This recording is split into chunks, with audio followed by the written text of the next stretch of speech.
talk about online dating. How do you feel about it? I have people ask me all the time, Carla, why are you online dating? It's pretty simple, actually. I'm too busy. It's what it boils down to. I don't go to bars. I don't go to clubs. I'm not into any of that. Yeah, I go to church, but there's not a whole lot of single guys there. And if they are, then they're hiding pretty good.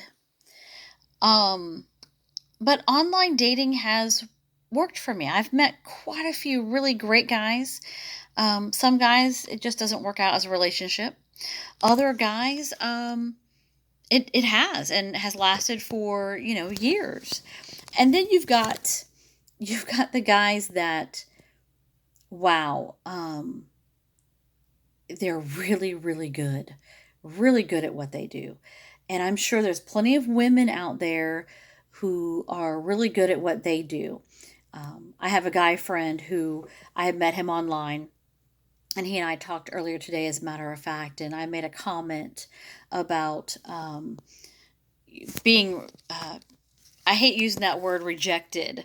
I had a couple of no shows to a date. It's not a big deal because I don't look at it as rejection. I'm looking at it as redirection because anytime that I have plans to go out and to meet someone, for a date or whatever, dinner, I pray about it. And I'm not a Bible thumper. I'm quick to say I'm not a Bible thumper, but I have a strong faith in God, and that's where I put all of my, God directs my steps on everything. So I always pray, let me see what you see and let me hear what you hear. And, if I have plans to meet someone for dinner, and I pray that beforehand, before I even meet this person for the first time. So my thing is, they don't show up. God just showed me what he sees. A whole lot of nothing. And you have to be ready for that. And when you're online dating, you have to get to a point where you don't have any expectations. Zero. Because when you start to get expectations, you get your hopes up and you get heartbroken. Online dating is not for the weak at heart. It really isn't. You have to be ready to be tough, be strong, and be bold. Because you're gonna get some whack jobs. Men, you're gonna get some whack jobs. Just like us women do. I've had a couple just this year. Many months ago, I had a wife email me and say, "Hey, why are you emailing my husband? Why are you guys having communication? How did you meet him?" And I'm like, "Really? Great, great." In enters the wife. The wife that didn't exist, okay, because he was divorced. So he said. They all say that.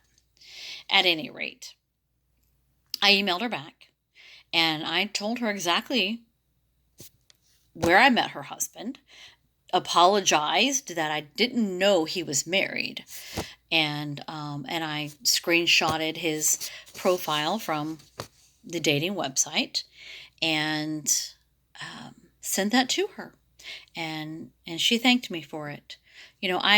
I've been a wife who was cheated on. It's not fun. It is not fun. It is a horrible, horrible thing to go through. Um, and then just recently in August, I received a Facebook message from a gal, and it said, "How do you know my fiance?" I'm like, "Ooh, great." Well, my first thought was, okay, this is just wonderful. Um, but thankfully, he and I had just been out a couple of nights before, and we had talked about her at length. And the fact that, they had broken up in July, about the same time that he and I started seeing each other. So all I could do with her message, I didn't respond to it, was I screenshotted it and I sent it to him and I said, "Hey, we need to talk." And within like minutes, we were on the phone and we were talking about it. It's all about communication. If you aren't into drama and all of that, communicate. If you're trying to build a relationship, communicate, and communicate openly and honestly, and with a voice that is welcoming, because you don't get anything good out of a voice that is not welcoming. So at any rate, about a week later on my birthday, another message popped up from this girl. And I'm like, oh, not today. Oh, not today, Satan. This is not the day. So I opened the message, only to realize it was from a string of messages in August. But something caught my eye on it, and it started to contradict certain things that he had told me. Ladies, keep your eyes open. Seriously, keep your eyes open.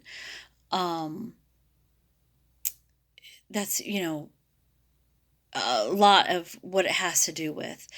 You've got to be prepared, and here's the thing. Be prepared, but don't compare, okay? What has happened to you in the past, you can't bring it to the present, okay? Just because one guy lied and said he wasn't married and he was, and another guy lied and said he wasn't dating anyone but he really was, it doesn't mean the next guy is going to do that. And guys, the same thing for women.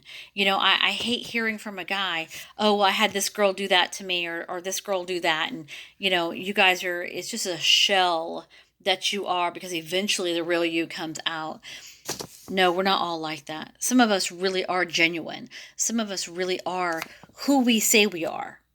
And you have to, it's a fight. It is a fight to prove to men. It's a fight to prove, to women, that men are proving to women that they are who they say they are. For me personally, it's about action and effort. I really don't care to hear a whole lot of what you have to say. I want you to show me. You prove it to me. And that's pretty much how it is in a nutshell. And I am quick. I am quick to say, hashtag, bye, see you later, next please.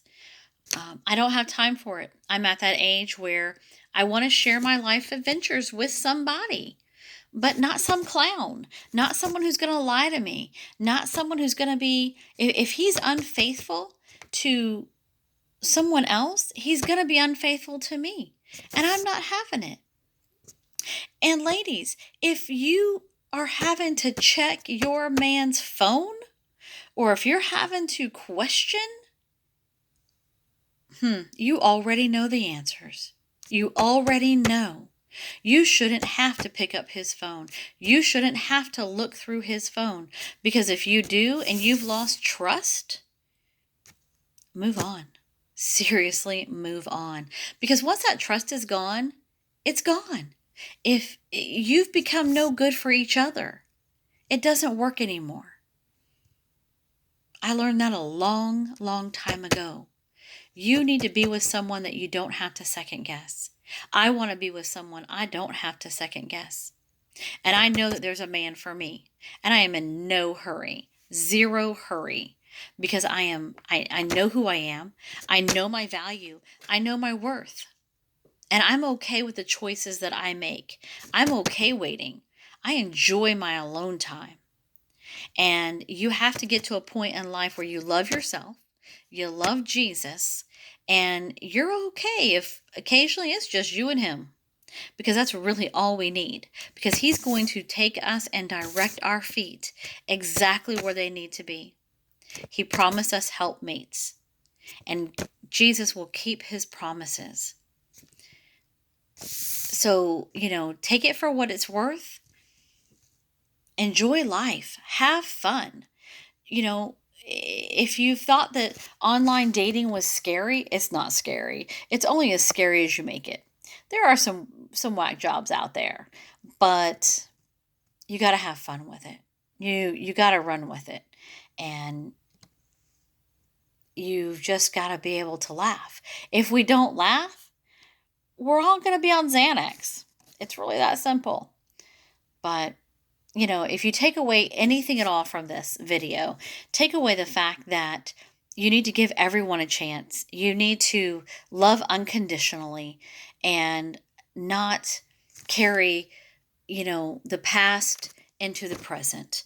What has happened has happened. It doesn't mean that the next person in your life is going to be just like the last. It's not fair to that person. So I wish you luck. And I hope, again, that you've taken something from this. And have a great evening.